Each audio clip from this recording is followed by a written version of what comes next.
Clear 32 degrees, KUXU's time 6:36. If you're a smoker or a former longtime smoker, listen up. A 10-minute test could save 10,000 lives. That's what the experts are saying. It's a big number and a big claim, but many doctors believe that catching lung cancer while it's small could be a big thing. It's a CT scan is all they're calling for, a 10-minute test that's becoming more widely used after a task force recommends it. We caught up with Dr. Brad Glavan from the Oregon clinic to find out what he thought about it.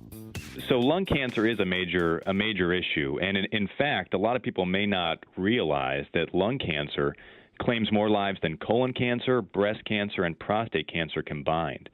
And so the big news recently here is that we found that lung cancer screening can actually save lives from lung cancer. And so the group that we're most interested in for lung cancer screening are those people who are at highest risk, and that clearly is those who have smoked cigarettes for a significant amount of time. There are some who would say that these screenings are premature, that maybe we're not ready for this broad a screening. You disagree with that, I take it. Well, yeah, that's right, Paul. But I think there are some important issues to recognize with any screening program. So the idea here is that with screening, and I should say that what we're talking about here is using a especially low dose of CAT scan, one that provides minimal radiation, to look at the lungs and see if we see any early signs of lung cancer.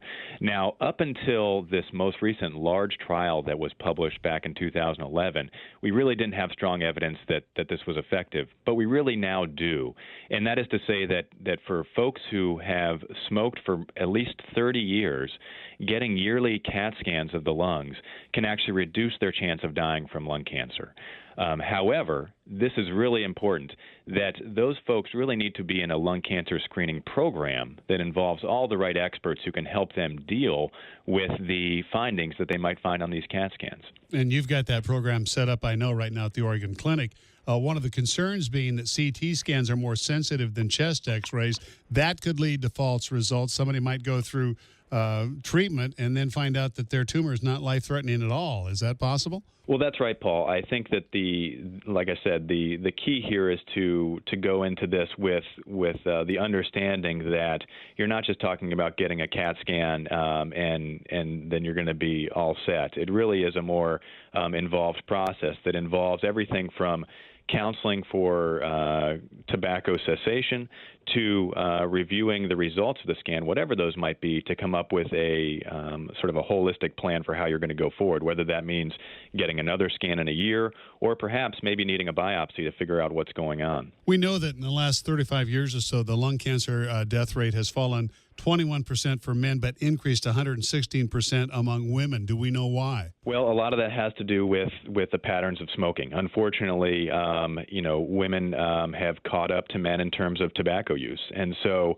while lung cancer screening is big news for us who deal with all of the terrible results of lung cancer, it can't be overstated how important it is to focus on quitting smoking, because that really is the only thing that has been shown to decrease the risk of lung cancer. And so, again, you're absolutely right that lung cancer has become a bigger issue for women over the years, and that's one of the reasons why we're so excited about not only doing the lung cancer screening, but also getting patients help in terms of quitting smoking. And as a pulmonologist, you are recommending the screening for the category you mentioned, and you do believe it will reduce our mortality rates, correct? That's right. I think done in the right way, this approach to doing screening on those who are at highest risk, again, those folks who have smoked for at least 30 years, and I should say are healthy enough to go through treatment. And so we focus on the folks who are most likely to benefit, which are folks with smoking history and between the ages of 55 and 80. I think for those folks, this is actually an important strategy for decreasing the chance of dying from lung cancer. Dr. Brad Glavan, the Oregon Clinic. Brad, always appreciate your visits. Thanks much. Thanks, Paul. Appreciate it.